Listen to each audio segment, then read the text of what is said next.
Like, I'm listening to Jim Crane, Astros owner Jim Crane today. And, they're grilling him with questions, and he contradicted himself a couple times. But here's the audio. Jim Crane, he's being asked a question, and he's being challenged on the answer to this question. Here's the audio. Here's Jim Crane. Jim, sign stealing is a distinct advantage for the hitter. So how is it that it doesn't affect competition? So then what are you guys apologizing for? We're apologizing because we broke the rules. But isn't sign stealing a distinct advantage for the hitter, so doesn't it automatically impact competition? It could possibly do that. It could possibly not. All right, so there's Jim Crane basically on the fence of whether or not what they were doing with sign stealing impacted the game, helped them win a championship, or maybe it did, maybe it didn't. Like, he contradicted himself on that. And, some media members are like, they can't understand it. And the example I give, and I even tweeted at him, was Jeff Passan from ESPN tweeted, here's what he tweeted. He said, quote, "Here's the thing I have trouble squaring. If Astros owner Jim Crane says the players are not at fault for the sign-stealing scheme and should be absolved, why did they spend the entire morning apologizing and asking for absolution? The disconnect doesn't make any sense." That's just one example, and I feel like, he's not the only one asking these questions, wondering why everything that the Astros are saying is contradicting each other. Like, why are they all contradicting each other in Houston right now? But the reason is, like, you shouldn't be so confused about that. My point is, it's simple. Here's what they want to say. Here is what the Houston Astros want to say, but they cannot say it because nobody wants to put their face and their name to the comment that I'm about to give you, which is what they want to say. Ready? I'm going to role play for a second. I'm a Houston Astros player. Or I'm the owner. Or I'm some schmuck in the organization that's being asked a question by the media. If you want, and I'm going to be 100% truthful with you right now. Ready? Ask a question about sign stealing. Here's what I'm going to say. Well, they're doing it to us. So, how much did it impact it? Well, I don't know. You have to ask the other teams. How much did it impact them when they were stealing our signs? Our pitchers change our signs. When we go into their building, they're picking our signs. They're using technology. They got scouting reports, putting together algorithms, and they think they know what's coming. They're doing it to us. Everyone's doing it. Did it impact the game? I guess. For both teams, though. So maybe then it didn't impact the game. They were doing it to us. We're not the only ones doing this. You think we're the only ones doing this? Not at all.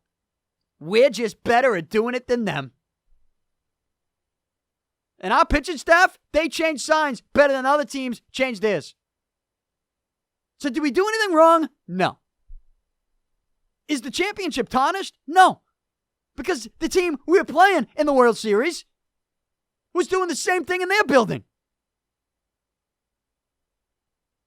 So, we weren't the only ones doing it.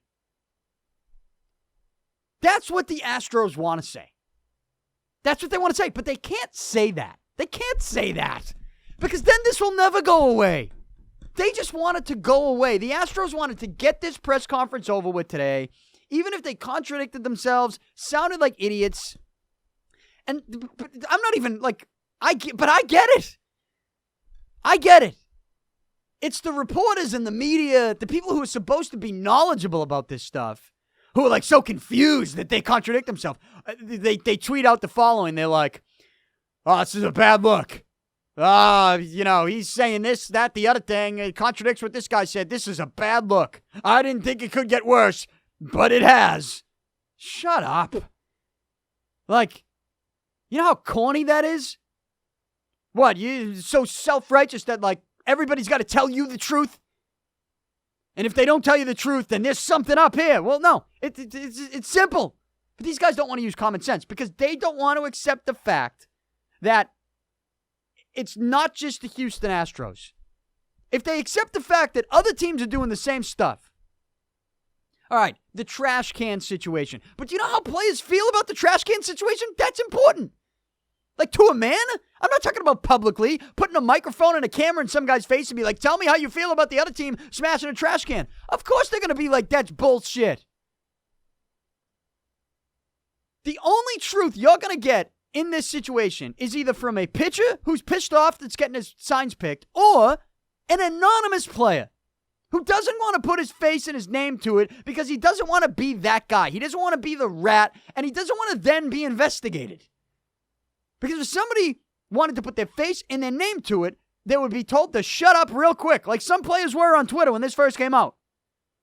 Shut up by the league, shut up by their agents. They would be told to shut up, or they're going to get investigated.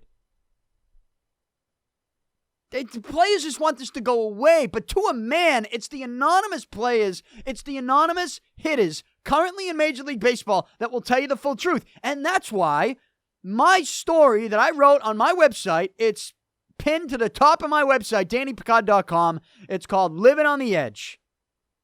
Right?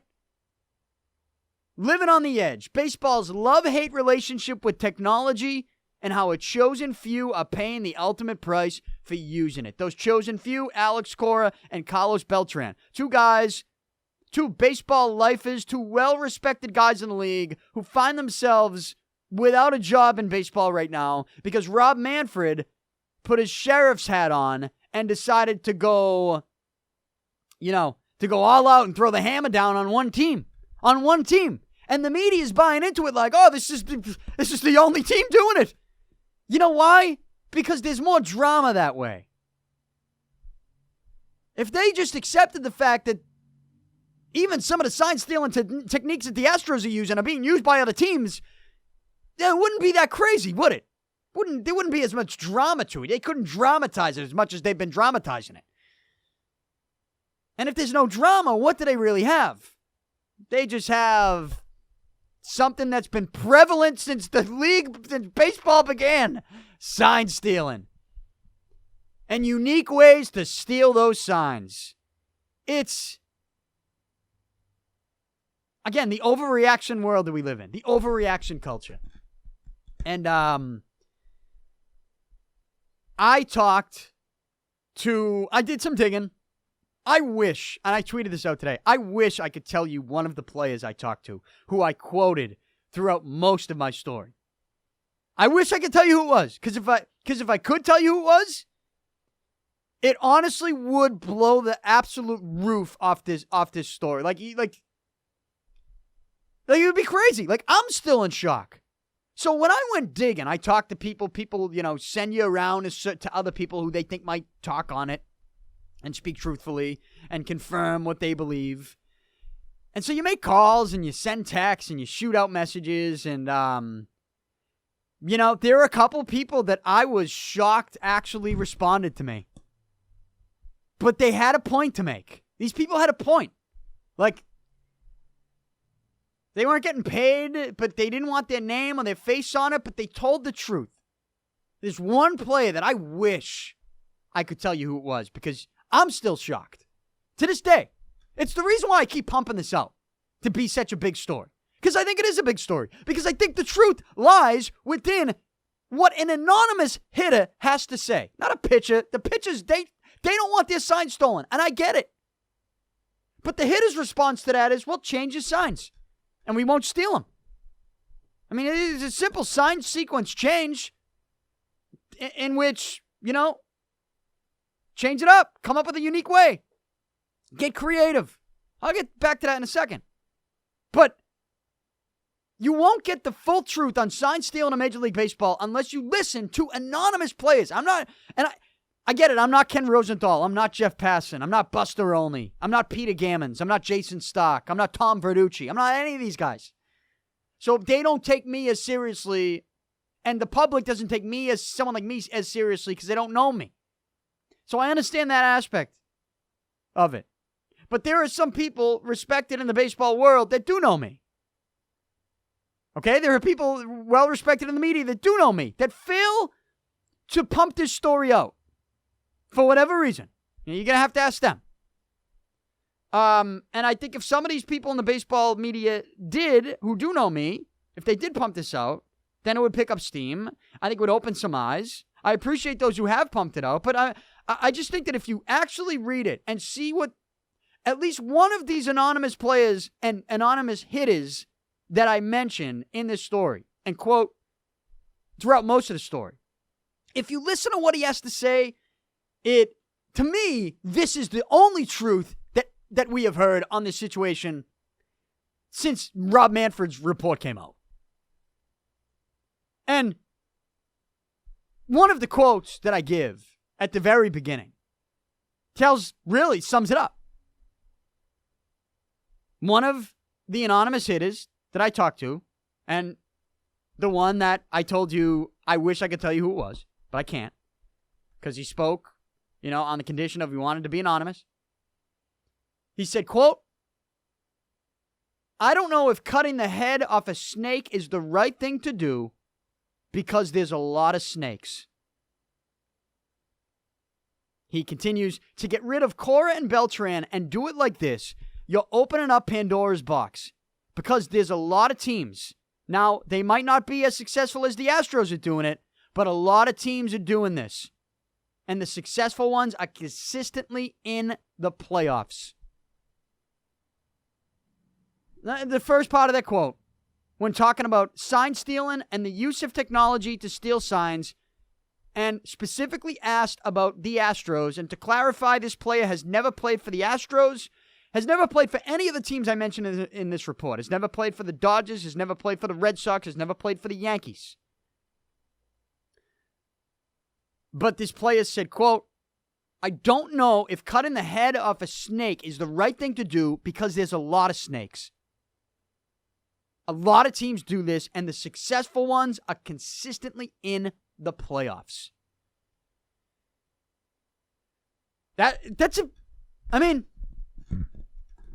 I'm telling you right now, that tells the story that sums it up for me.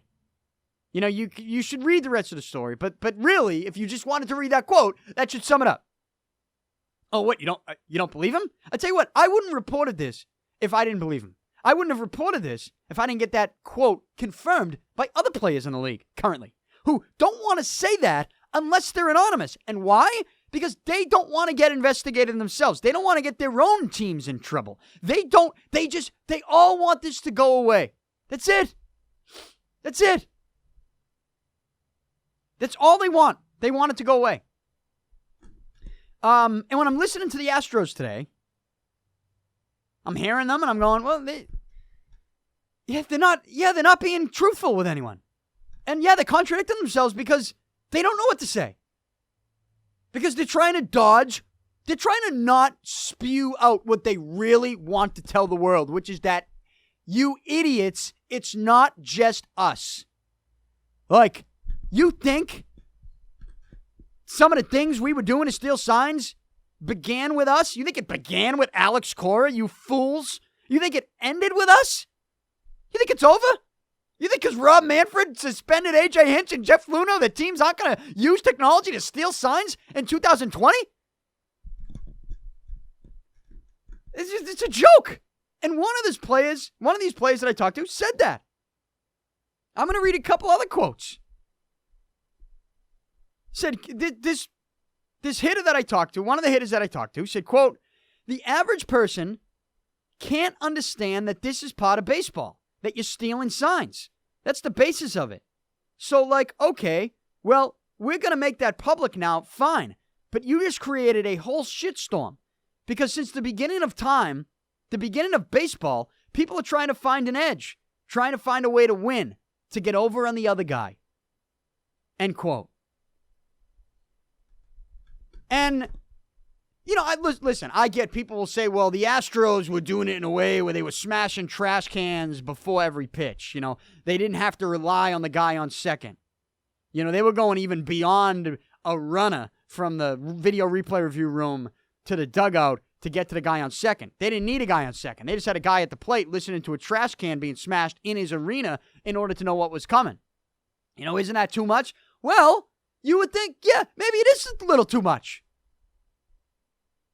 But what players are not going to tell you publicly is the following quote that I got from one of these hitters. He said, quote, "If you're banging trash cans and the other team can't pick up on that, then that's the other team's fault." End quote. And, like, if you think about it, that's true. If you're a pitcher and you can change your signs and you can change your sign sequences and you're hearing, like, trash cans go off, well, there's a simple solution to changing it up. It's changing your signs, changing the sign sequence, go in a different sequence. Again, the mindset of a hitter, well, you don't want to get your signs picked, change your signs. Be better at changing your signs. You know, this player told me that, one of these players told me that the reason the Nationals won the World Series is because they had a staff that was just better at changing their signs than the other team, than the Astros. The Nationals were just better at changing their signs. He said that's why they won the World Series. So the trash can thing, everybody's worked up about that, but it is pretty stupid if you're getting worked and you're getting rocked off of that. Like, you know, if you hear a trash can going off, you change your sign real quick. Change the way you're going to do things.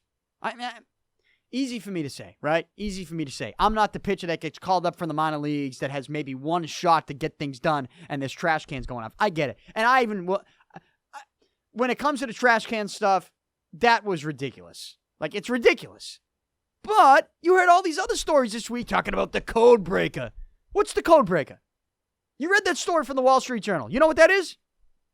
It's scouting staffs putting together reports on whether it was previous game film or even live game footage on how to decode signs, on knowing other pitches, certain pitches' preferred sign sequences, not just their first one, but their second one, their third one, and on and on and on. They have scouting reports that put this stuff together. You know, they're used before games. They're used during games. These algorithms to decode signs. The Astros had a name for it. The code breaker. Wall Street Journal reported it like it was breaking news. I got news for you. It wasn't. I reported it. Because an anonymous player told me about this. And it was confirmed by other anonymous players that these things do happen. These things do happen. Here's a quote when it gets into the scouting staffs and the scouting reports and the algorithms that these teams have certain people put together to decode signs. Here's a quote from the player that I talked to. One of the players I talked to said, quote, "When you have a scouting report because ancillary staff has scouted the signs of a catcher and you know what the signs are, or you know what percentage the pitcher's using the second sign to start out, and if it's not the second sign, it's the fourth sign, is that doing it the right way? I'm not sure that's doing it the right way. Is it against the rules? Well, no, it's not against the rules, but I don't know if you can draw the line." This hitter continued, "If you were identifying it with your own eye and you were coming up with it, then that's one thing. But to have a scouting report be like, okay, he's 90% third sign at second base, and then he's 10% fourth sign, or he's outs +1 in even innings, and odd innings, he strikes +1, shit like that." End quote. Now, look, that might be complicated, and it can be complicated. And I had some pitchers tell me that that can get so complicated that they can't change their signs as much as they'd like because their catches are not very bright.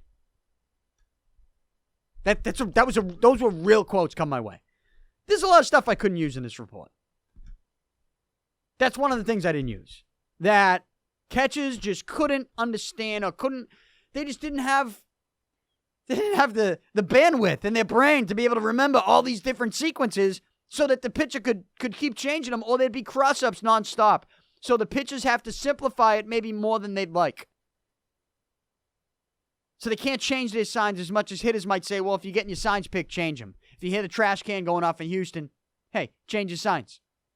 Pitchers say, well, it's not as easy as that, and they point the finger at the catchers. So, but the use of technology, it's a real thing. You have guys who run, you can go in the clubhouse, and this is again, another quote from this hitter that I quote throughout most of the story. He says, quote, "If you don't want us to use technology in the game, don't put a camera on the signs." He continued, "Everybody uses technology. Everyone." He says, quote, "I'll go in the clubhouse in the middle of a game and I'll look at the at-bat that I just had before. So where do you draw the line?" He says he looks at his at-bat, looks to see if the pitcher is tipping his pitches, and he says he can see the signs. He can see those signs. He says he goes in and watches it frame by frame. He says, quote, "It's not live, but it doesn't matter if it's not live. They use the same signs. I guess pitchers are just going to have to keep switching their signs," end quote. Look, my point ultimately is that this anonymous player, who everybody knows, and I wish I could tell his name, but I can't, is talking to me as if it's ridiculous that Manfred is coming down on the Astros because you cut the head off a snake, but the problem is there's a lot of snakes. The problem is you also got a lot of technology. You got a lot of other teams with scouting staffs who have a job to decode signs and come up with algorithms to know what sign sequences there are for certain pitches. Like, he gave me an example where, there was a player that we all know. There was a player we all know who was on second base. This player I talked to was in the field. Okay? Was in the field. A relief pitcher came in from the bullpen.